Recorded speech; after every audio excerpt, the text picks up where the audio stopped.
Okay, number 43. Which of the following is the vertex of the graph of the equation y equals negative x squared plus 2x plus 3? Okay, so again we have a y equals x squared, which is a quadratic, and the graph looks like a parabola. Kind of like that, or it could look like that. So what we need to do is find the vertex. Well, the vertex, just like on an angle, is going to be this point right there at either the very bottom or the very top.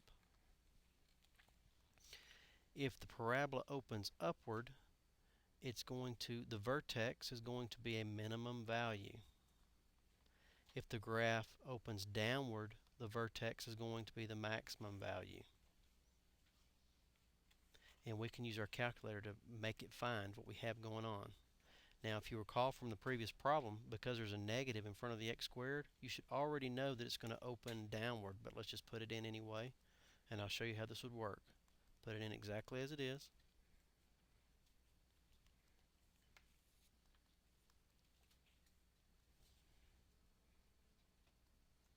Graph using Zoom 6,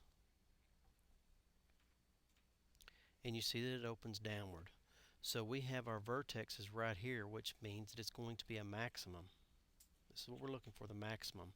And I can make my calculator find the maximum.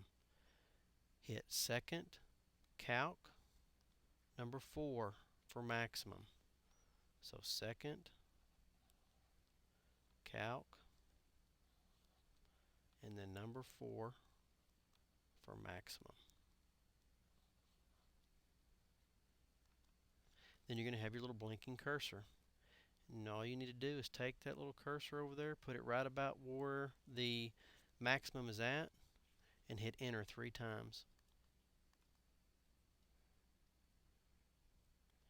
And we get a guess here, which is 1.06 and some change, and 3.99, which is going to be C is going to be your answer because it's the closest choice.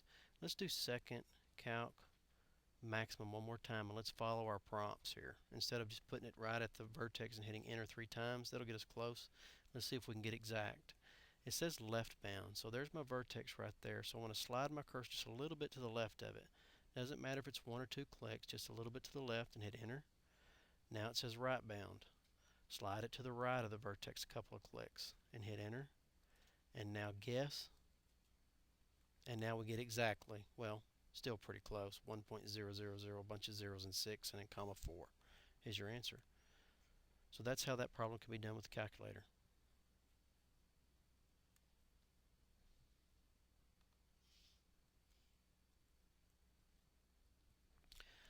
Number 18. Which points best represent the roots of the graphed quadratic equation shown below? So we're looking for the roots.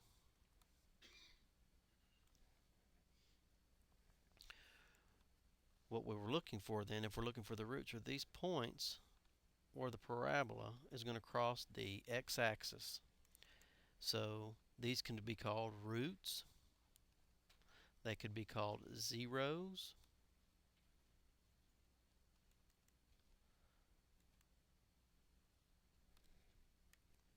Let me correct my spelling error.